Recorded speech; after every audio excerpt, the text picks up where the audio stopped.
Hi everyone, in front of me I've got OPPO F19 and let me share with you how to clear the browser on this device. So let's start with opening the browser. In my case it will be Google Chrome, and now all we have to do is to tap on the three dots icon in the right upper corner. Now let's tap on the history. And as you can see, this is the list of all previously visited websites. And of course, if you want to, you can remove them one by one manually just by tapping on this X button right next to it. But if in your case this list is really long, then I highly recommend to tap on Clear Browsing Data.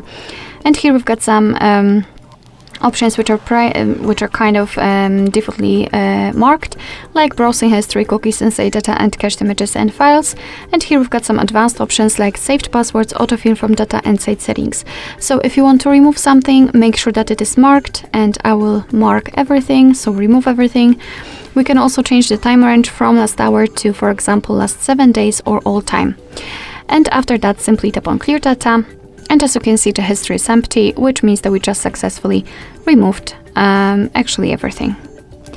Alright, so that will be all. Thank you so much for watching. I hope that this video was helpful, and if it was, please hit the subscribe button and leave the thumbs up.